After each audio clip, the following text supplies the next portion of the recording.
শ্ৰদ্ধেয় সুধীবৃন্দ, আমি আনন্দেৰে জনাওঁ যে আজিৰ অনুষ্ঠানৰ মুখ্য অতিথি অসমৰ মাননীয় মুখ্যমন্ত্ৰী ডক্টৰ হিমন্ত বিশ্ব শৰ্মাদেৱ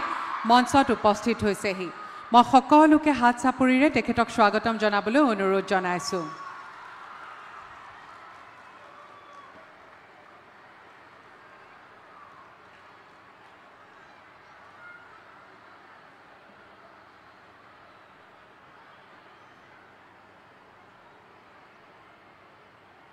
মই মাননীয় মুখ্যমন্ত্ৰী মহোদয়ক মঞ্চত আসন গ্ৰহণ কৰিবলৈ অনুৰোধ জনাইছোঁ। লগতে আজি আমাৰ মাজত আছে আজিৰ অনুষ্ঠানৰ সন্মানীয় অতিথি অসম চৰকাৰৰ মাননীয় শিক্ষামন্ত্ৰী ডাক্তৰ ৰণোজ পেগুদেৱ, মাননীয় সাংসদ শ্ৰীযুত ভুৱনেশ্বৰ কলিতাদেৱ, মাননীয় সাংসদ শ্ৰীযুতা বিজুলী কলিতা মেধি মহোদয়া, মাননীয় বিধায়কসকল ক্ৰমে শ্ৰীযুত সিদ্ধাৰ্থ ভট্টাচাৰ্যদেৱ, শ্ৰীযুত অতুল বৰাদেৱ, শ্ৰীযুত হেমাংগ ঠাকুৰীয়াদেৱ, শ্ৰীযুত দিগন্ত কলিতাদেৱ, অসম চৰকাৰৰ শিক্ষা বিভাগৰ মাননীয় সচিব শ্ৰীযুত নাৰায়ণ কোঁৱৰদেৱ, কামৰূপ মহানগৰ জিলাৰ মাননীয় আয়ুক্ত শ্ৰীযুত সুমিত সত্তাৱনদেৱ, কামৰূপ জিলাৰ মাননীয় আয়ুক্ত শ্ৰীযুত দেৱকুমাৰ মিশ্ৰদেৱ, এছেবৰ মাননীয় উপাধ্যক্ষ শ্ৰীযুত ৰুক্ম গোহাঁই বৰুৱাদেৱ, অসম চৰকাৰৰ মাধ্যমিক শিক্ষা বিভাগৰ মাননীয় সঞ্চালক শ্ৰীযুতা মমতা হোজাই মহোদয়া, অসম চৰকাৰৰ উচ্চ শিক্ষা বিভাগৰ মাননীয় সঞ্চালক শ্ৰীযুতা পমী বৰুৱা মহোদয়া, SCERTৰ মাননীয় সঞ্চালক ডক্টৰ নিৰদা দেৱী মহোদয়া। এতিয়া অসম সংগীতৰ বাবে সমূহ সদাশয় ব্যক্তিক থিয় হ'বলৈ অনুৰোধ জনাইছোঁ।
ধন্যবাদ।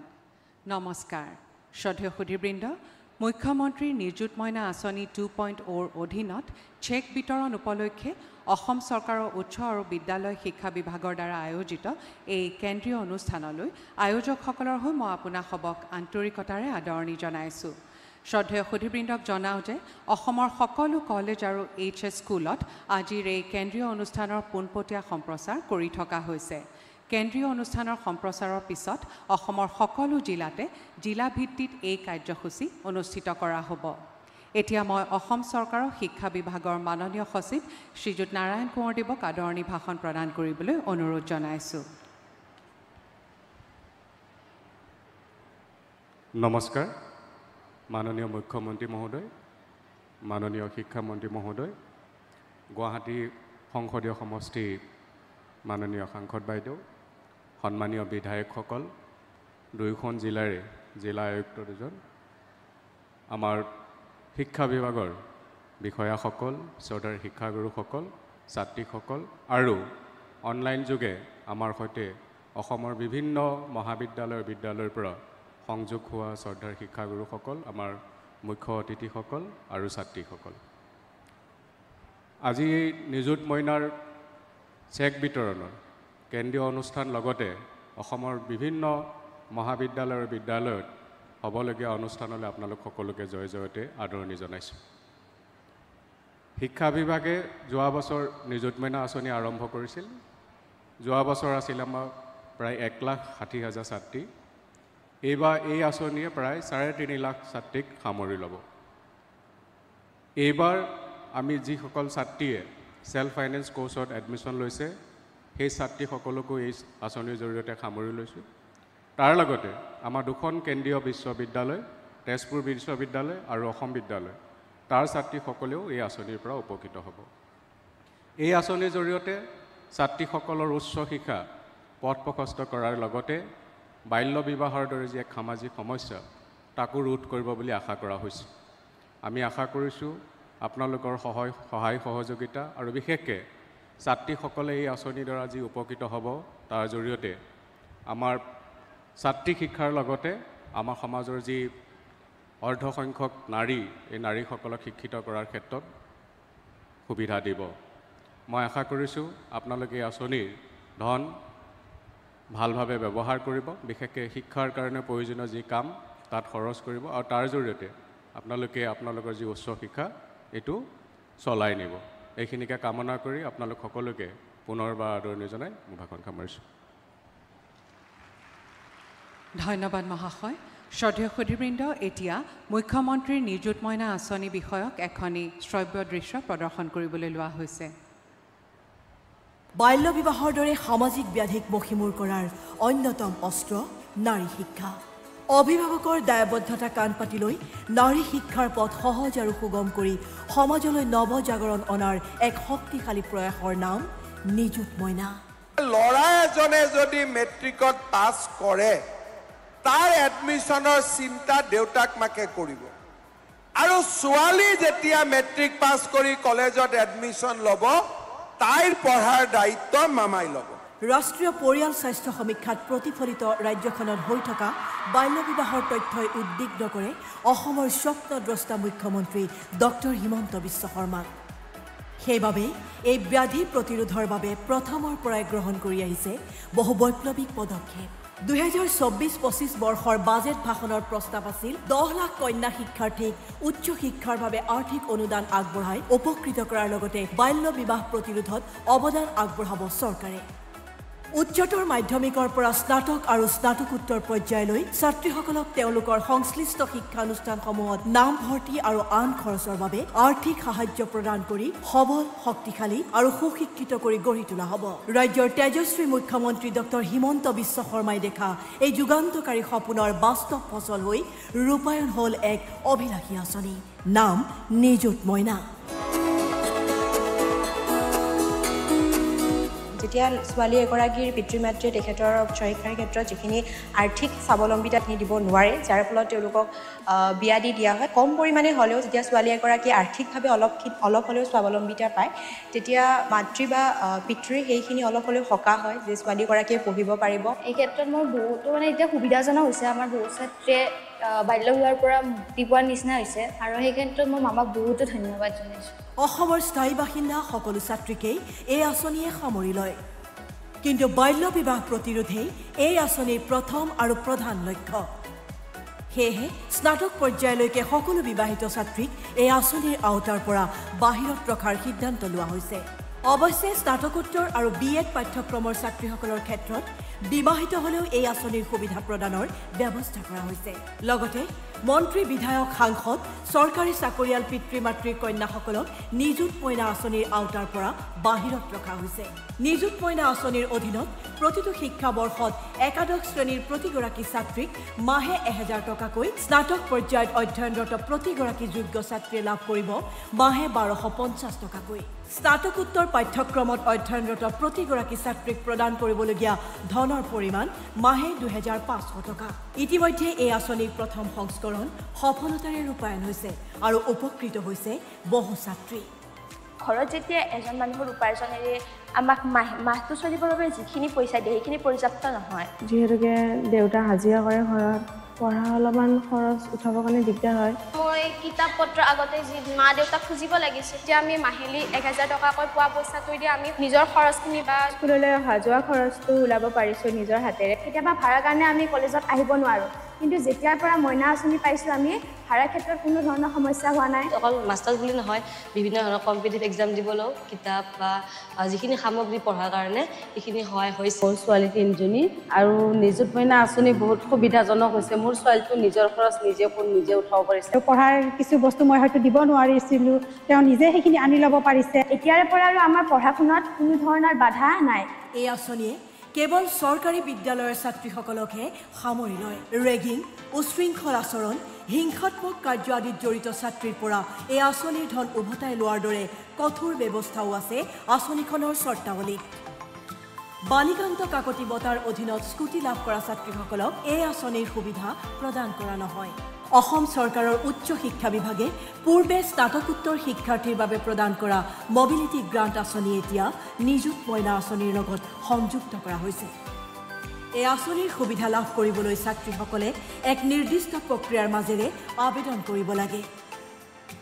ইয়াৰ বাবে প্ৰথমে প্ৰতিগৰাকী হিতাধিকাৰী ছাত্ৰীয়ে অধ্যয়নৰত বিদ্যালয় মহাবিদ্যালয়ত সম্পূৰ্ণ শুদ্ধ তথ্যসহ নিৰ্দিষ্ট প্ৰপত্ৰ পূৰণ কৰাটো বাধ্যতামূলক। পৰৱৰ্তী সময়ত এই প্ৰপত্ৰৰ আধাৰত নিৰ্দিষ্ট পৰ্টেলৰ জৰিয়তে শিক্ষা প্ৰতিষ্ঠানৰ মুৰব্বীয়ে এই সম্পৰ্কীয় সকলো তথ্য নিৰীক্ষণ সম্পূৰ্ণ কৰি আপলোড কৰাৰ ব্যৱস্থা কৰে। চলিত বৰ্ষত ৰাজ্যখনৰ ৩৫খন জিলাৰ ৩,৫০,২৬৫ গৰাকী হিতাধিকাৰী ছাত্ৰীক সামৰি লৈছে মুখ্যমন্ত্ৰী নিযুত মইনা আঁচনি। উচ্চ শিক্ষাৰ ক্ষেত্ৰত উপকৃত হোৱা ছাত্ৰীৰ সংখ্যা ১,৫৮,৫৩৭ গৰাকী। উচ্চতৰ মাধ্যমিক শাখাত ১,৯০,৮৯৩ গৰাকী আৰু SCERT শাখাত ৮৩৫ গৰাকী ছাত্ৰীয়ে নিযুত মইনা আঁচনিৰ সুবিধা লাভ কৰিছে। অভিভাৱকত্বৰ আদৰ আৰু দায়িত্বৰে অসমৰ মুখ্যমন্ত্ৰীয়ে কন্যাসকলৰ শিক্ষাৰ দায়িত্ব গ্ৰহণ কৰি পিতৃ মাতৃক সকাহ দিয়াই নহয়, নাৰী শিক্ষাৰ আন্দোলনক আন এক গতি প্ৰদান কৰিছে। নিযুতজনৰ অযুত আশাৰ বন্তি মুখ্যমন্ত্ৰীৰ নিযুত মইনা আঁচনি। ধন্যবাদ। এতিয়া আজিৰ অনুষ্ঠানৰ সন্মানীয় অতিথি অসম চৰকাৰৰ মাননীয় শিক্ষামন্ত্ৰী ডাঃ ৰণোজ পেগুদেৱক তেখেতৰ বক্তব্য আগবঢ়াবলৈ অনুৰোধ জনাইছোঁ।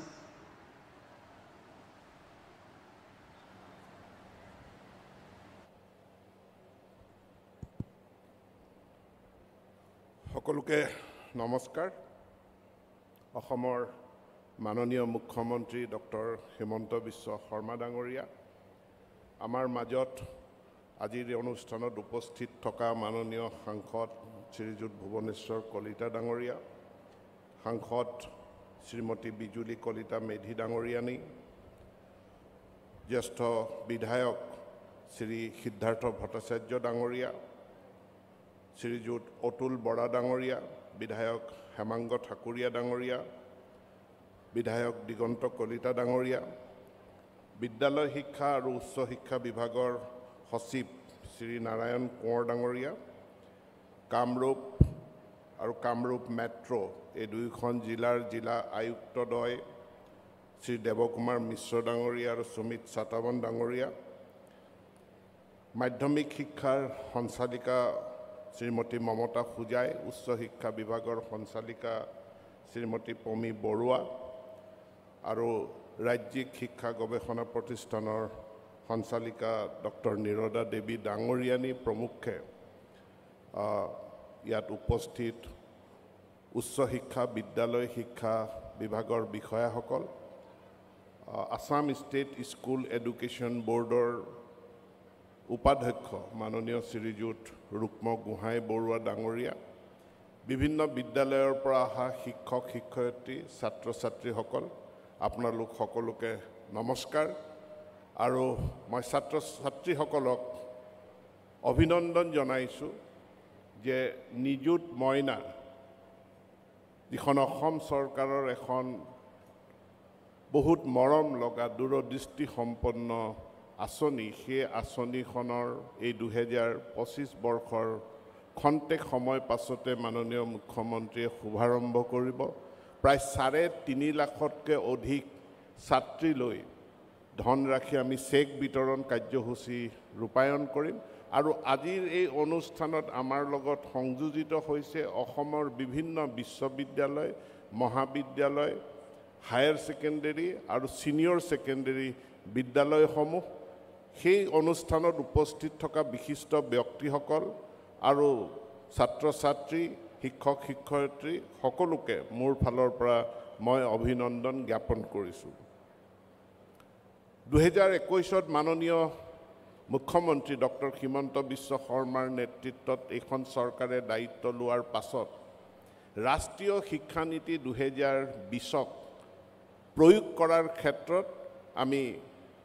খৰতকীয়া পদক্ষেপ লৈছিলোঁ আৰু আজি গোটেই ভাৰতবৰ্ষৰ ভিতৰত ৰাষ্ট্ৰীয় শিক্ষানীতি 2020 প্ৰয়োগ কৰাৰ ক্ষেত্ৰত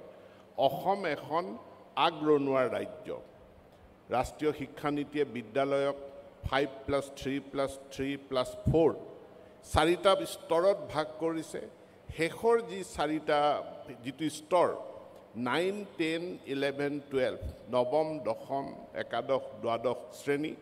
লগতে উচ্চ শিক্ষাত অসম চৰকাৰখনে বিশেষ গুৰুত্ব প্ৰদান কৰিছে, কাৰণ ইয়াত আমাৰ কিছুমান বিশেষ নাটনি আছিল, বিশেষ প্ৰত্যাহ্বান আছিল। আৰু সেই প্ৰত্যাহ্বানবিলাক ভিতৰত এটা আছিল যে আমাৰ ড্ৰপ আউট ৰেট, আধাতে বিদ্যালয় বা মহাবিদ্যালয় এৰা ছাত্ৰ ছাত্ৰীৰ সংখ্যা বেছি, বিশেষকৈ ছাত্ৰীৰ সংখ্যা বেছি। দ্বিতীয় সমস্যাটো আছিল যে সামগ্ৰিক যি নামভৰ্তি, যিমান ল'ৰা ছোৱালীয়ে মেট্ৰিক পাছ কৰে, হায়াৰ ছেকেণ্ডেৰী পাছ কৰে, তাৰে সকলোখিনিয়ে উচ্চ শিক্ষাৰ বাবে আগবাঢ়ি নাহে। এই সমস্যা সমাধান কৰাৰ কাৰণে মই মাননীয় মুখ্যমন্ত্ৰীক অৱগত কৰিছিলোঁ। মহাবিদ্যালয়সমূহত যি হায়াৰ ছেকেণ্ডেৰী ক্লাছ আছে 11, 12, তাক ছেকেণ্ডেৰী স্কুললৈ, হায়াৰ ছেকেণ্ডেৰী স্কুললৈ অনাৰ প্ৰয়োজনীয়তাৰ কথা মাননীয় মুখ্যমন্ত্ৰীক অৱগত কৰিছিলোঁ। আৰু মই আজি মাননীয় মুখ্যমন্ত্ৰীক ধন্যবাদ জনাম যে তেখেতে এটা বছৰৰ পাছতে ঘোষণা কৰিছিলে 2000খন মাধ্যমিক হায়াৰ ছেকেণ্ডেৰী উচ্চতৰ মাধ্যমিক বিদ্যালয় পুনৰ নিৰ্মাণ কৰা। আৰু আজি 4.5 কোটি টকাৰ পৰা 8 কোটি টকা ব্যয় সাপেক্ষে অসমৰ বিভিন্ন প্ৰান্তত আমি এই হায়াৰ ছেকেণ্ডেৰী বিদ্যালয়সমূহৰ পুনৰ নিৰ্মাণ আৰম্ভ হৈছে, সেইবিলাক নিৰ্মাণৰত আছে। আৰু যেতিয়া এই 2026তে আমি 2025-26ত আমি বহু বিদ্যালয়ৰ আমি শুভ উদ্বোধন কৰিম, আৰু শুভ উদ্বোধন কৰাৰ পাছত মাধ্যমিক শিক্ষাৰ ক্ষেত্ৰখনৰ এক ব্যাপক পৰিৱৰ্তন আহিব। আন্তঃগাঁথনিয়ে এই পৰিৱৰ্তন দেখিব। নতুন নতুন বিশ্ববিদ্যালয় হৈছে, নতুন মহাবিদ্যালয় হৈছে, এটা আন্তঃগাঁথনিত এটা বিশাল পৰিৱৰ্তন আহিব। কিন্তু সেই আন্তঃগাঁথনিৰ লগে লগে ছাত্ৰ ছাত্ৰীসকলক তেওঁলোকৰ প্ৰতিও সহায়ৰ হাত আগবঢ়োৱাত মাননীয় মুখ্যমন্ত্ৰীয়ে আটাইতকৈ এখন মোৰ ভাষাৰে মই কওঁ যে খুব মমতাময়ী, মৰম লগা এখন আঁচনি নিযুত মইনা 10 লাখ ছাত্ৰীক আৰ্থিক সহায় প্ৰদান কৰাৰ কাৰণে মাননীয় মুখ্যমন্ত্ৰীয়ে আৰম্ভ কৰিলে। আৰু এই আঁচনিখন ৰূপায়ণ কৰাৰ পাছত আমি এটা ইম্পেক্ট ষ্টাডি কৰি দেখিছোঁ যে আমাৰ হায়াৰ ছেকেণ্ডেৰী আৰু আণ্ডাৰ গ্ৰেজুৱেট কোৰ্চত নাম ভৰ্তি কৰা ছাত্ৰীৰ সংখ্যা তুলনামূলকভাৱে ছাত্ৰতকৈ বহুত বেছি বৃদ্ধি পাইছে। সামগ্ৰিকভাৱে হায়াৰ ছেকেণ্ডেৰী আৰু ডিগ্ৰী PG কোৰ্চত নাম ভৰ্তি কৰা ছাত্ৰ ছাত্ৰীৰ সংখ্যা অসমত বৃদ্ধি পাইছে। এটা যোগাত্মক ইম্পেক্ট নিযুত মইনা আঁচনিখনে পেলাবৰ কাৰণে সক্ষম হৈছে। আৰু আঁচনিখন নিৰ্দিষ্টভাৱে এতিয়া আমি 3.5 লাখত উপনীত হৈছোঁ, যিহেতু নিযুত 10 লাখ ছাত্ৰীক সামৰি লোৱালৈকে আঁচনিখন আগবাঢ়ি যাব। আৰু ই অসমৰ মাধ্যমিক শিক্ষা আৰু উচ্চ শিক্ষাৰ জগতখনত এক বিশাল পৰিৱৰ্তন আনিবলৈ সক্ষম হ'ব বুলি আমি পতিয়ন গৈছোঁ। আৰু এনে এখন আঁচনি আনি আমাৰ উচ্চ শিক্ষা, মাধ্যমিক শিক্ষাৰ পথ পৰিৱৰ্তন কৰাৰ নেতৃত্ব লোৱাৰ কাৰণে মই অসমৰ মাননীয় মুখ্যমন্ত্ৰী ডক্টৰ হিমন্ত বিশ্ব শৰ্মা ডাঙৰীয়াক বিশেষভাৱে মই ধন্যবাদ, কৃতজ্ঞতা প্ৰকাশ কৰি মোৰ বক্তব্য ইয়াতে সামৰণি মাৰিছোঁ। ধন্যবাদ। ধন্যবাদ মহাশয়। শ্ৰদ্ধেয় সুধীবৃন্দ, এতিয়া আমি আগবাঢ়িছোঁ আজিৰ অনুষ্ঠানৰ মূল উপলক্ষ্যলৈ। এতিয়া মঞ্চত 7 গৰাকী ছাত্ৰীক আনুষ্ঠানিকভাৱে চেক প্ৰদান কৰা হ'ব।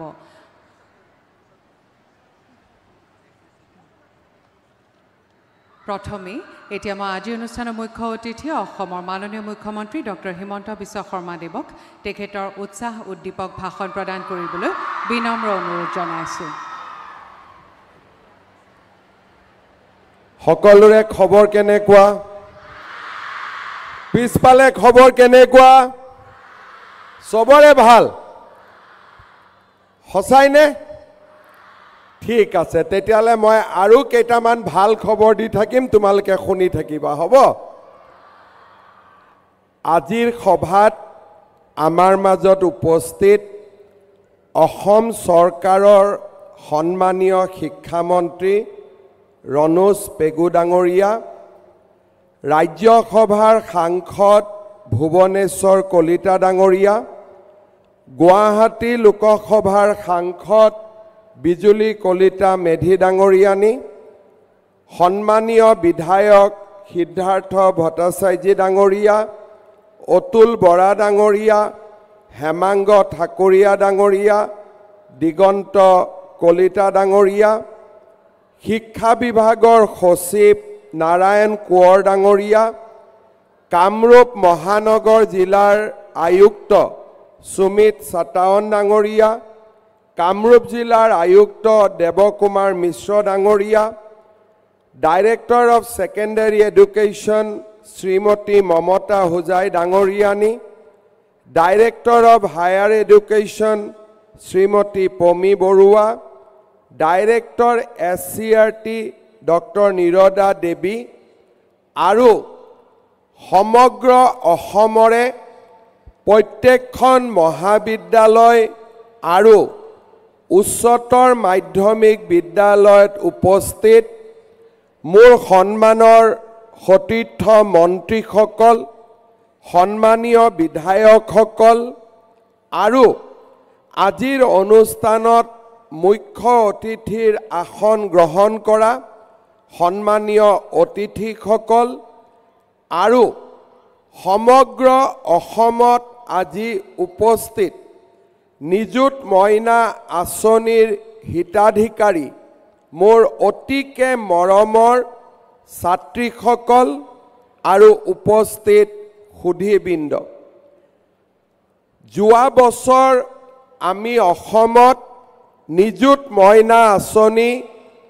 গ্ৰহণ কৰিছিলোঁ 2024-25 বৰ্ষৰ বাজেটত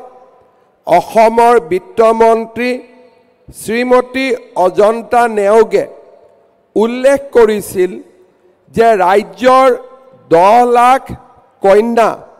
বা এক নিযুত মইনাক আমি উচ্চতৰ মাধ্যমিক স্নাতক আৰু স্নাতকোত্তৰ পৰ্যায়ত যাতে শিক্ষা গ্ৰহণ কৰিব পাৰে তাৰ বাবে তেওঁলোকক আমি উচ্চতৰ মাধ্যমিক পৰ্যায়ত মাহত 1000 টকা স্নাতক বা ডিগ্ৰী পৰ্যায়ত 1250 টকা আৰু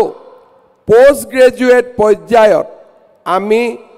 2500 টকা কৰি 10 মাহৰ বাবে আমি তেওঁলোকক আগবঢ়াম যোৱা বছৰ ৰাজ্যৰ 1,61,302 গৰাকী ছাত্ৰীয়ে এই নিযুত মইনা আঁচনিৰে উপকৃত হ'ব পাৰিছিল মোৰ মৰমৰ ভাগিন নিযুত মইনা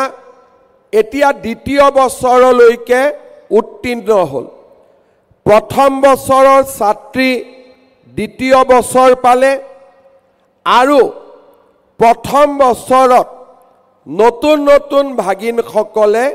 নামভৰ্তি কৰিলে এইবাৰ আমি নিযুত মইনা আঁচনি 1,61,302 গৰাকী ছাত্ৰীৰ বিপৰীতে 3,50,265 গৰাকী ছাত্ৰীলৈ আগবঢ়াম এই পৰিসংখ্যাটোৱে বহুত ডাঙৰ কথা কয় আমি যদি চাওঁ 1,60,000ক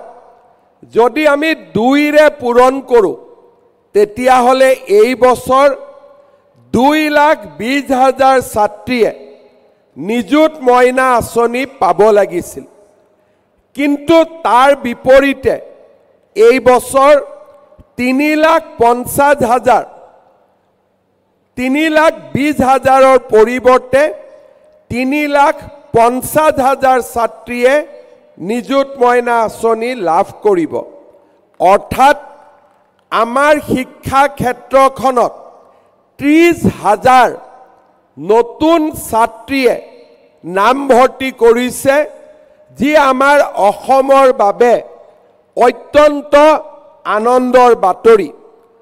হায়াৰ ছেকেণ্ডাৰী পৰ্যায়ত 12,282 গৰাকী ছাত্ৰীয়ে নতুনকৈ নামভৰ্তি কৰিছে আৰু মহাবিদ্যালয় বিশ্ববিদ্যালয় পৰ্যায়ত 14,200 ছাত্ৰীয়ে নতুনকৈ নামভৰ্তি কৰিছে তাৰ লগত সবাতোকৈ গুৰুত্বপূৰ্ণ কথাটো হৈছে যে প্ৰথম বছৰৰ পৰা দ্বিতীয় বৰ্ষলৈ যাওঁতে কোনো এগৰাকী ছাত্ৰীয়ে কলেজ এৰা নাই বিশ্ববিদ্যালয় এৰা নাই নিযুত মইনা আঁচনিয়ে মহাবিদ্যালয়ত ছাত্ৰীসকলক শিক্ষা গ্ৰহণৰ পৰা যাতে তেওঁলোক আঁতৰি যাব নালাগে তাৰো এক লক্ষ্য আমি পূৰণ কৰিবলৈ সক্ষম হৈছোঁ আজিৰ উপস্থিত আমাৰ ছাত্ৰীসকলক আৰু তেওঁলোকৰ অভিভাৱকসকলক আমি এটা বাৰ্তা দিব খুজিছোঁ যে অসমত কোনো এগৰাকী ছোৱালী পঢ়াৰ পৰা দূৰত থাকিব নালাগে আপোনালোকে জানি ভাল পাব যে আজি আমি এটা বছৰৰ ভিতৰত ৰাজ্যৰ লাখ লাখ ছাত্ৰীৰ মাজত এটা আত্মবিশ্বাস আৰু নিজৰ ভৰিৰ ওপৰত নিজে থিয় হৈ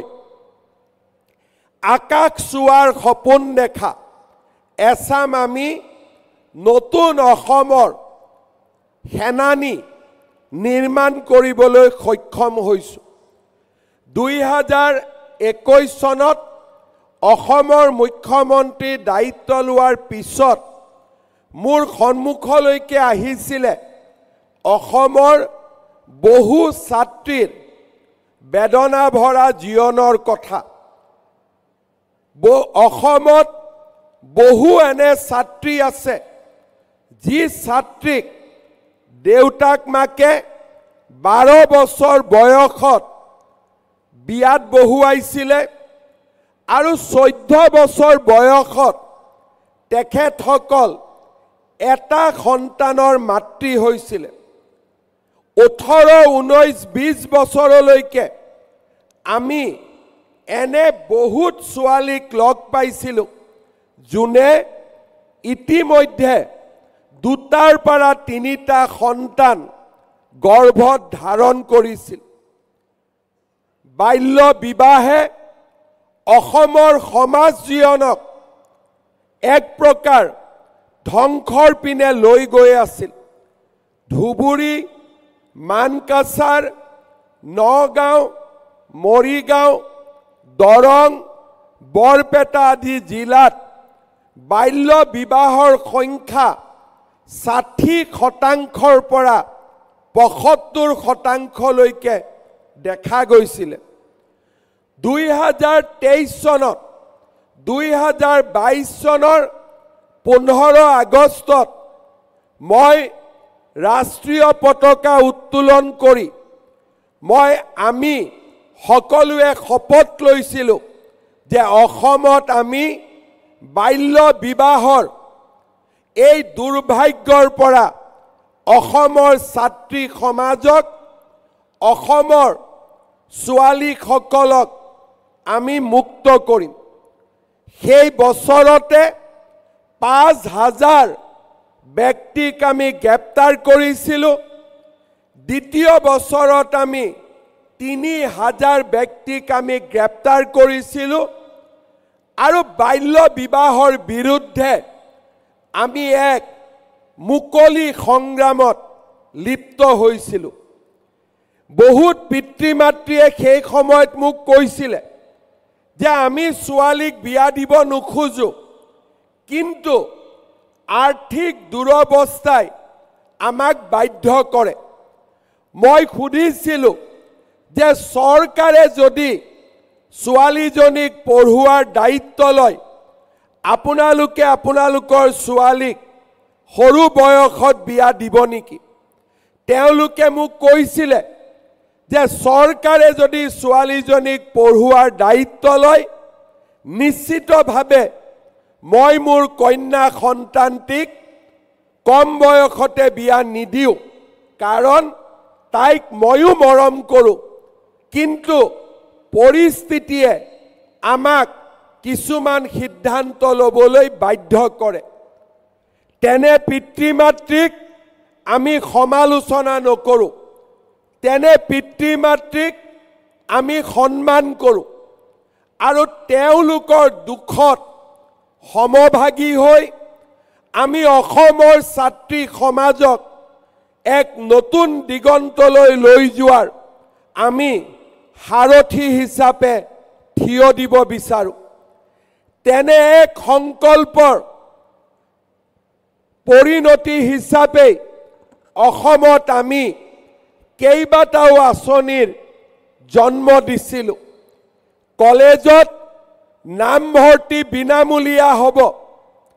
নামভৰ্তিৰ লগত আমি সেমিষ্টাৰৰ এডমিশ্যনো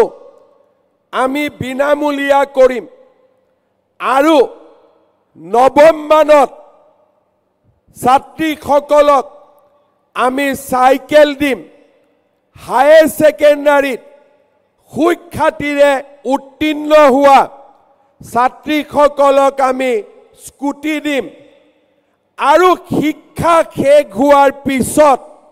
চৰকাৰী চাকৰিত আমি আমাৰ কন্যা সন্তানক 50% আমি আৰক্ষণৰ ব্যৱস্থা কৰিম যাতে সকলো ছাত্ৰীয়ে নিজৰ জীৱন এক আত্মবিশ্বাসেৰে সৈতে নিৰ্মাণ কৰিব পাৰে আজি মই 4.5 বছৰ পিছত আমাৰ সমাজৰ সন্মুখত থিয় হৈ মই গৌৰৱেৰে ক'ব পাৰোঁ আজি অসমত আমি কন্যা সন্তান আৰু পুত্ৰ সন্তানৰ নামভৰ্তি বিনামূলীয়া কৰিছোঁ আৰু নিযুত মইনা আঁচনিৰ জৰিয়তে আমি কন্যা সন্তানসকলক নিজৰ সপোনৰ পম খেদিবৰ বাবে সাহস হিচাপে থিয় দিছোঁ আৰু 2 লাখ চৰকাৰী চাকৰিত 1 লাখ অকল মাত্ৰ ছোৱালীক নিযুক্তি দি হাজাৰ হাজাৰ ছোৱালীৰ আমি সপোনবোৰ আমি বাস্তৱত ৰূপায়ণ কৰিছোঁ আজি এয়া এক নতুন অসম আৰু এইখন নতুন অসমক আমি এখন ভৱিষ্যতৰ বিকশিত অসমলৈকে নিজৰ ভৰিৰ ওপৰত নিজে থিয় দিব পৰা আত্মবিশ্বাসী অসমলৈ যিখন অসমত কোনো ছোৱালীৰে বাল্য সময়ত বিয়া নহ'ব কোনো ছোৱালীয়ে আৰ্থিক সংকটৰ বাবে নিজৰ শিক্ষা সামৰণি নামাৰিব আৰু শিক্ষা গ্ৰহণৰ পিছত আমাৰ ছাত্ৰীসকলে নিজৰ জীৱনৰ সপোনবিলাক বাস্তৱত ৰূপায়ণ কৰিবৰ বাবে এখন সাহসী আৰু বিকশিত অসম পাব আজি আমি ৰাজ্যত চৰকাৰী চাকৰিৰ লগে লগে জাগিৰোডত টাটাৰ ছেমিকণ্ডাক্টৰ বঙাইগাঁৱত থাৰ্মেল পাৱাৰ প্ৰজেক্ট নাহৰকটীয়াত ইউৰিয়া প্লাণ্ট এই ধৰণে আজি আমি সমগ্ৰ অসমতে উদ্যোগ স্থাপনৰ এক নতুন কৰ্মযজ্ঞত আমি নিজকে নিয়োগ কৰিছোঁ যাতে অসমৰ ছোৱালীসকলে বাধ্যত পৰি অসমৰ বাহিৰত কম দৰমহাৰ কাৰণে চাকৰি কৰিব যাব নালাগে আজি মই গৌৰৱ অনুভৱ কৰোঁ আমি যোৱা বছৰ টাটা সেমিকণ্ডাক্টৰত ভৱিষ্যতে কাম কৰিবৰ বাবে বাংগালুৰুলৈ আমি আমাৰ অসমৰ ছোৱালীসকলক প্ৰশিক্ষণৰ বাবে পঠাইছিলোঁ নাৰ্ছৰ শিক্ষা সামৰণি মাৰি আমি অসমৰ ছোৱালীক ছিংগাপুৰলৈ পঠিয়াইছিলোঁ নাৰ্ছ হ'বৰ বাবে আৰু এতিয়া আমি জাপান কোৰিয়া আৰু বিদেশৰ বহুত ৰাষ্ট্ৰত উন্নত দৰমহাৰ বিপৰীতে আমাৰ অসমৰ যুৱক যুৱতীৰ সংস্থাপনৰ পথো আমি মুকলি কৰি দিয়াৰ দিশত দ্ৰুত গতিত আগবাঢ়ি যাব পাৰিছোঁ আজি আমি অসমে এখন সমতাৰ অসম বিচাৰিছোঁ যিখন অসমত নাৰী সমাজক সন্মান কৰা হয় যিখন অসমত ছাত্ৰীক ঘৰৰ লক্ষ্মী বুলি মানি লোৱা হয় যিখন অসমত ছোৱালীৰ মৰমেৰে ভাগিনীৰ মৰমেৰে এখন মমতাময়ী অসমৰ আমি সৃষ্টি কৰিব পাৰোঁ ধ্বংস নহয় এখন সৃষ্টিৰ অসম ঘৃণা নহয় এখন মমতাৰে ভৰা অসম উন্মাদনা নহয় স্নেহৰ মাজেৰে নিৰ্মাণ হোৱা এখন সমন্বয়ৰ এখন বিকাশৰ অসম তেনে এক অসমৰ স্বপ্নক আজি আমি বাস্তৱত ৰূপায়িত কৰিব খোজোঁ আজি আমি এটা এটাকৈ নতুন নতুন প্ৰচেষ্টা লৈছোঁ চাইল্ড মেৰেজৰ বিৰুদ্ধে যুঁজিবলৈ পুলিচে যদি নিজৰ ব্যৱস্থা হাতত লৈছে শিক্ষা বিভাগে আজি বাল্য বিবাহ আৰু ছাত্ৰীক শিক্ষাত আগুৱাই লৈ যাবলৈ আজি নিযুত মইনা আঁচনি লৈছে অসম চৰকাৰে 50% আৰক্ষণৰ জৰিয়তে পঞ্চায়তৰ পৰা আৰম্ভ কৰি চৰকাৰী চাকৰিলৈকে নাৰীক এক অভূতপূৰ্ব মৰ্যাদা প্ৰদান কৰিছে আৰু অৰুণোদয়ৰ দৰে আঁচনিৰ জৰিয়তে আমাৰ মাতৃসকলক নিজৰ স্বাভিমান ঘূৰাই অনাত আজি আমি সাৰথীৰ দৰে ভূমিকা গ্ৰহণ কৰিবলৈ সক্ষম হৈছোঁ মহিলা উদ্যমিতাৰ দৰে আঁচনিৰ মাজেৰে আমাৰ মাতৃ সমাজক এণ্টাৰপ্ৰেনিয়ৰ আমি তেওঁলোকক একোগৰাকী ক্ষুদ্ৰ উদ্যোগীলৈ ৰূপান্তৰ কৰাৰ প্ৰচেষ্টা কৰিছোঁ আৰু নাৰীৰ বিৰুদ্ধে হোৱা প্ৰত্যেকটো অপৰাধক আমি নিজৰ ছোৱালীজনীৰ বিৰুদ্ধে হোৱা অপৰাধ হিচাপে গণ্য কৰি নাৰীৰ বিৰুদ্ধে অপৰাধমূলক কাম সংগঠিত কৰা প্ৰতিজন ব্যক্তিক আমি আদালতৰ সন্মুখলৈকে আনিছোঁ তাৰ ফলশ্ৰুতিত আজি অসমত বাল্য বিবাহ কমিছে নাৰীৰ বিৰুদ্ধে অপৰাধ কমিছে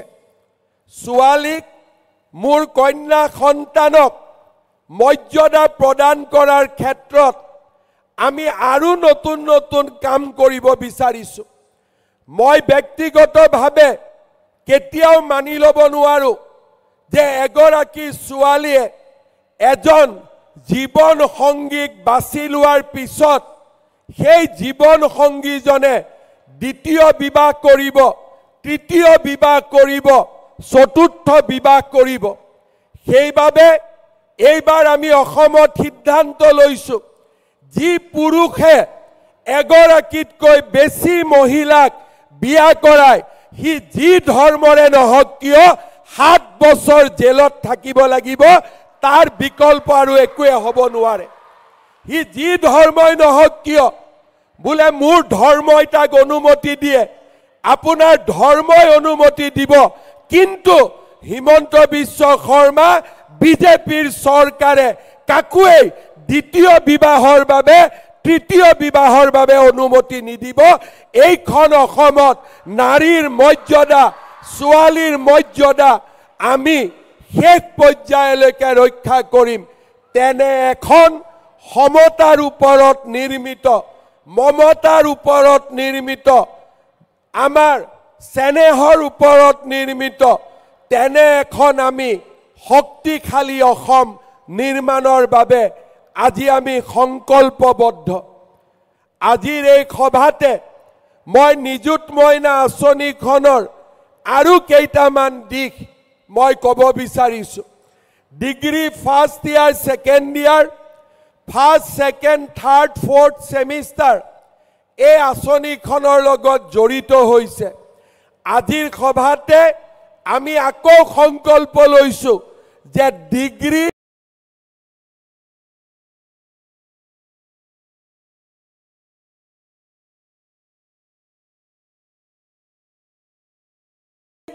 থাৰ্ড ইয়াৰ ফিফ্থ ছেমিষ্টাৰত পঢ়ি থকা ছোৱালীসকলকো আমি নিযুত মইনা আঁচনি দিম সেই সংকল্পও আজি আমি ইয়াতে ঘোষণা কৰিছোঁ তাৰ লগে লগে অসমৰ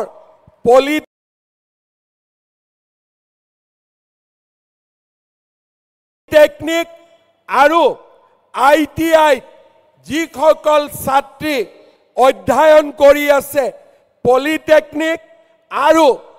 ITI যিসকল ছাত্ৰীয়ে পঢ়ি আছে তেওঁলোককো আমি নিযুত মইনা আঁচনি দিয়াৰ বাবে আমি সিদ্ধান্ত গ্ৰহণ কৰিছোঁ ইয়াৰ ফলত নিযুত মইনা আঁচনিয়ে আৰু 1 লাখ কন্যা সন্তানক সামৰি ল'ব আমি আমাৰ লক্ষ্য যেতিয়ালৈকে 10 লাখ ছোৱালীয়ে নিযুত মইনা আঁচনিৰ জৰিয়তে শিক্ষা গ্ৰহণৰ সুবিধা নাপাব তেতিয়ালৈকে আমি আমাৰ লক্ষ্যত আগুৱাই গৈ থাকিম আৰু এই নিযুত মইনা আঁচনিৰ জৰিয়তে আমি এখন সুন্দৰ সমাজ নিৰ্মাণ কৰিম আজি মই অনুভৱ কৰোঁ যে আমাৰ ছাত্ৰীসকলক আমি যিমান পুঁজি দিছোঁ সেয়া যথেষ্ট নহয় কিন্তু অসমৰ দৰে দুখীয়া ৰাজ্য এখনত এফালে আমি বিকাশ কৰিব লাগিব এফালে চৰকাৰে পুঁজি সংগ্ৰহ কৰিব লাগিব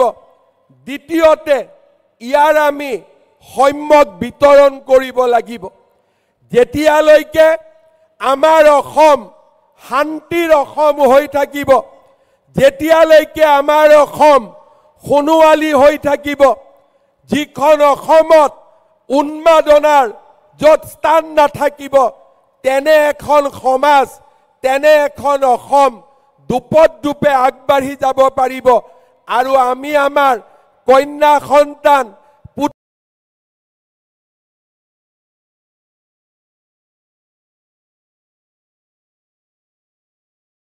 পুত্ৰ সন্তান সকলোৰে বাবে আমি নতুন নতুন চিন্তা আমি কৰিবলৈ সক্ষম হ'ম এই বছৰত আমি আৰু দুটা নতুন আঁচনি আনিছোঁ এটা হৈছে মেট্ৰিক পৰীক্ষা যিসকল ছাত্ৰ ছাত্ৰীয়ে এই বছৰ মেট্ৰিক পৰীক্ষা দিব তেওঁলোকে যাতে কিতাপ পত্ৰ কিনিব পাৰে পৰীক্ষাৰ বাবে নিজক সাজু কৰিব পাৰে 15 নৱেম্বৰৰ পৰা মেট্ৰিক পৰীক্ষা নোহোৱালৈকে আমি তেওঁলোকক মাহত 300 টকাকৈ তেওঁলোকৰ একাউণ্টত আমি দি যাম যাতে কোনো এগৰাকী ল'ৰা ছোৱালীয়ে টকাৰ অভাৱত নোট এখন কিনিব নোৱাৰাকৈ থাকে কিতাপ এখন কিনিব নোৱাৰাকৈ থাকে আজি নিযুত মইনা আঁচনি পোৱা ছাত্ৰীসকলক মই কি দিম নকওঁ ফেব্ৰুৱাৰী মাহত মই আপোনালোকক আৰু এটা উপহাৰ দিম যিটো উপহাৰে আপোনালোকক পঢ়িবৰ বাবে আৰু বেছি উৎসাহিত কৰিব আজি মই নকওঁ সেয়া মই ফেব্ৰুৱাৰী মাহত আপোনালোকক নিজে নিযুত মইনা আঁচনিৰ লগত আৰু এটা ভাল উপহাৰ মই আপোনালোকলৈকে পঠাম যাতে আমি সকলোৱে নিজৰ পঢ়া শুনাত আমি সকলোৱে ধৈৰ্য আৰু মনোযোগেৰে সৈতে আগবাঢ়ি গৈ থাকিব পাৰিম আজি আমাৰ সমগ্ৰ অসমতে 3.5 লাখ ছাত্ৰীয়ে আমাৰ এই সভাত উপস্থিত আছে মই 3টা পৰামৰ্শ দিম আমাৰ অসমত এটা ধাৰণা আছে যে ঘৰত যদি ছোৱালী সেই ছোৱালীক আমি সোনকালে বিয়া দিব লাগে বহুতে ভাবে যে ছোৱালীক বিয়া দিলে আমাৰ দেউতাকসকলৰ এটা ডাঙৰ দায়িত্ব পালন হ'ব মই বিশ্বাস কৰোঁ আজি আমাৰ অসমত সেই পৰিৱেশ সলনি হৈছে আৰু সলনি হ'ব মই আমাৰ ছাত্ৰীসকলক অনুৰোধ কৰিম দেউতাক মাক যেনেকৈ সলনি হ'ব আমিও দেউতা মাক আমি বিশ্বাস দিব লাগিব যে আমিও আমাৰ ভাইৰ দৰে আমিও আমাৰ ককাইৰ দৰে আমিও ঘৰখনৰ শ্ৰীবৃদ্ধিত আমিও একোটা ডাঙৰ ভূমিকা গ্ৰহণ কৰিব পাৰোঁ সেই কাৰণে আমি সদায় আমি আমাৰ পিতৃ মাতৃৰ প্ৰতি দায়বদ্ধ হৈ থাকিম জীৱনৰ সকলো মুহূৰ্ততে আমি মনত ৰাখিম যে মোৰ দেউতা আৰু মাৰ মৰমৰ বাবে মোৰ দেউতা মাৰ পৰিশ্ৰমৰ বাবে মই আজি কলেজত পঢ়িব সুবিধা পাইছোঁ আৰু এই সুবিধা গ্ৰহণ কৰি মই নিজক একোটা সুস্থ আৰু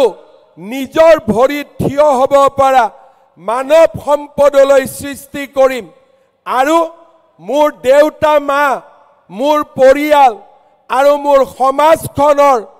আগবাঢ়ি যোৱাত শ্ৰীবৃদ্ধি হোৱাত মই সহায় কৰিম মোৰ মৰমৰ ছাত্ৰীসকল এইখন আমাৰ অসম এইখন অসম আমি বহু দূৰ আগুৱাই লৈ যাব পাৰোঁ এইখন অসমত আজি আমাক এটা পৰিৱেশ লাগে যি পৰিৱেশত আমি স্নেহৰ কথা ক'ব পাৰোঁ মৰমৰ কথা ক'ব পাৰোঁ এখন আত্মবিশ্বাসী ৰাজ্য হিচাপে আমাৰ ৰাজ্যখনক সৃষ্টি কৰিব পাৰোঁ আজি আমাৰ সমগ্ৰ অসম নেতিবাচক চিন্তাৰে পৰিপূৰ্ণ হৈ থাকে এছাম হতাশগ্ৰস্ত লোকে নেতিবাচক চিন্তাৰে সমাজখনকো হতাশগ্ৰস্ত কৰিব খোজে মই বিশ্বাস কৰোঁ সেই নেতিবাচক চিন্তাৰ বিপৰীতে আমি অসমত এছাম ইতিবাচক চিন্তা কৰা মানৱ সম্পদৰ আমি ধ্বজা আগুৱাই লৈ যাব লাগে আন্ধাৰ সকলোৱে দেখে কিন্তু আন্ধাৰৰ মাজত কোনোবাই যদি মিঠাতেলৰ চাকি এটাও জ্বলাব পাৰে সেইজনেই হৈছে আলোকৰ সন্ধানী সেইজনেই হৈছে ইতিবাচক চিন্তাৰ ধ্বজাবাহক আমাৰ চাৰিওফালে যদি নেতিবাচক চিন্তাই আমাক ব্যতিব্যস্ত কৰি তোলে তাৰ মাজতো আমি চাকিৰ পোহৰ বিলায়ো সমাজখনক আলোকিত কৰি ৰখাৰ বাবে আমি চেষ্টা কৰিম সেই সংকল্পও আমি নিশ্চয় গ্ৰহণ কৰিম তৃতীয়তে আজি আমি যিসকলে হায়াৰ ছেকেণ্ডাৰী পঢ়িছোঁ ডিগ্ৰী পঢ়িছোঁ আমি সকলোৱে সিদ্ধান্ত ল'ম যে শিক্ষা শেষ নকৰালৈকে আমি বিবাহত আবদ্ধ নহওঁ আমি শিক্ষা শেষ কৰি নিজকে আত্মবিশ্বাসী কৰি নিজৰ ভৰিৰ ওপৰত নিজে থিয় দি তাৰ পিছত আমি বিয়া কৰিম আৰু দেউতা মাক আমি গৌৰৱান্বিত কৰিম মই বিশ্বাস কৰোঁ যেতিয়া অসমত আন্ধাৰ হৈ থকা কেতিয়াবা যদি আন্ধাৰো হৈ থাকে আমাৰ ৰাজ্যখনত কেতিয়াবা যদি আমাৰ ৰাজ্যখন হতাশাৰেও পৰিপূৰ্ণ হৈ থাকে কেতিয়াবা যদি আমাৰ ৰাজ্যখন কিবা কাৰণত বেদনাৰেও যদি পৰিপূৰ্ণ হৈ থাকে এই 3.5 লাখ ছাত্ৰীৰ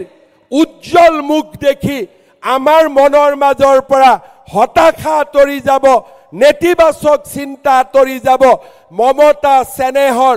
এক নতুন জলধাৰা সৃষ্টি হ'ব পুনৰ এবাৰ মই অসমৰ প্ৰতিগৰাকী নিযুত মইনা লাভ কৰা ছাত্ৰীকে মই আকৌ এবাৰ অভিনন্দন জনাইছো আৰু তোমালোকৰ পিতৃ মাতৃকো মই মোৰ প্ৰণাম জনাইছো আমি অসমত উচ্চ শিক্ষাৰ এক নতুন দিগন্ত ৰচনা কৰিম 3খন মেডিকেল কলেজ থকা ৰাজ্যত আজি আমি 15খন মেডিকেল কলেজ নিৰ্মাণ কৰিছো আৰু 10খন মেডিকেল কলেজৰ নিৰ্মাণৰ কাম চলি আছে বিশ্ববিদ্যালয়ৰ সংখ্যা 27খনলৈ বৃদ্ধি পাইছে ইঞ্জিনিয়াৰিং কলেজ আমাৰ পলিটেকনিক নাৰ্ছিং কলেজ আমি শিক্ষাৰ এখন ডাঙৰ জাল আজি আমি গোটেই অসমতে পেলাবলৈ সক্ষম হৈছো মই এটা কথাই বিশ্বাস দিম আমি আৰু কাম কৰিম যাতে এই 3.5 লাখ ছাত্ৰীৰ কোনেও যাতে উচ্চ শিক্ষাৰ পৰা বঞ্চিত নহয় কলেজ আৰু ইউনিভাৰ্চিটিত সিটৰ পৰা বঞ্চিত নহয় আমি তেনে এখন অসম নিৰ্মাণ কৰিম যিখন অসমত প্ৰতিগৰাকী ভাগিনে প্ৰতিগৰাকী ছাত্ৰীয়ে প্ৰতিগৰাকী ছাত্ৰই নিজৰ সপোনবিলাক পূৰণ কৰিবলৈ সক্ষম হ'ব আজিৰ এই সুন্দৰ অনুষ্ঠানৰ বাবে মই অসম চৰকাৰৰ শিক্ষা মন্ত্ৰী ৰণোজ পেগু ডাঙৰীয়া আৰু শিক্ষা বিভাগক আকৌ এবাৰ অভিনন্দন জনাইছো নিযুত মইনা আঁচনিৰ ধন আজি আমি চেকে দি দিম যাতে তোমালোকৰ বেংক একাউণ্টবিলাক এবাৰ পৰীক্ষা কৰি ল'ব পাৰা তাৰ পিছত প্ৰতি মাহৰ 10 তাৰিখে আমি নিৰন্তৰভাৱে নিযুত মইনা আঁচনিৰ ধন বেংকৰ একাউণ্টলৈকে ট্ৰান্সফাৰ কৰিম আমি এটা হেল্পলাইন নম্বৰ দিম যাতে কোনো যদি লগৰ ছোৱালীৰ একাউণ্টত নিযুত মইনাৰ টকা নুসুমায় আমাক যাতে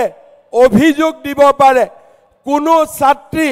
যদি নিযুত মইনাৰ পৰা বাদ পৰি গৈছে আকৌ এবাৰ আবেদন কৰিব পাৰে আৰু তেনে ধৰণেই আমি নিযুত মইনাক এখন ইউনিভাৰ্সেল সাৰ্বজনীন আঁচনিলৈ ৰূপান্তৰ কৰিম পুনৰ এবাৰ মই সকলোকে এটাই কথা কম অসম মূলা গাভৰুৰ দেশ অসম কনকলতাৰ দেশ অসম সতী সাধনীৰ দেশ অসম সতী ৰাধিকাৰ দেশ আমাৰ অসমৰ ছোৱালীয়ে আজি এয়াৰ ফোৰ্সত কাম কৰিছে অসমৰ ছোৱালীয়ে ইণ্ডিয়ান আৰ্মিত কাম কৰিছে অসমৰ ছোৱালীয়ে আইটি ইণ্ডাষ্ট্ৰীত কাম কৰিছে অসমৰ নাৰ্ছে ছিংগাপুৰত গৈ কাম কৰিছে অসমৰ ছোৱালীয়ে আজি ভাৰততে শিল্প সাহিত্য সংস্কৃতিত আজি সুনাম কঢ়িয়াবলৈ সক্ষম হৈছে জ্ঞানপীঠ বঁটা পাইছে ছাত্ৰী আৰু নাৰীয়ে অসমক সদায় গৌৰৱান্বিত কৰি আহিছে মই বিশ্বাস কৰোঁ আজিৰ ছাত্ৰীয়েও আজিৰ কন্যা সন্তানেও আমাক এনেকৈ গৌৰৱান্বিত কৰি যাব পুনৰ এবাৰ সকলোকে নিযুত মইনাৰ বাবে অভিনন্দন জনাই মই মোৰ বক্তব্যৰ সামৰণি মাৰিছো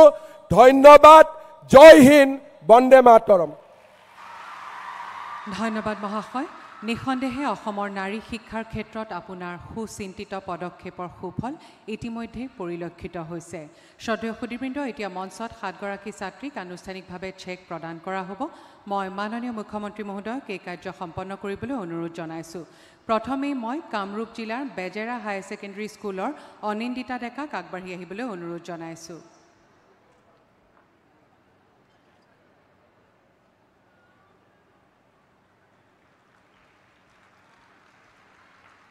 ধন্যবাদ।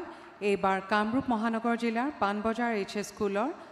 ভনিতা হালৈক আগবাঢ়ি আহিবলৈ অনুৰোধ জনাইছোঁ।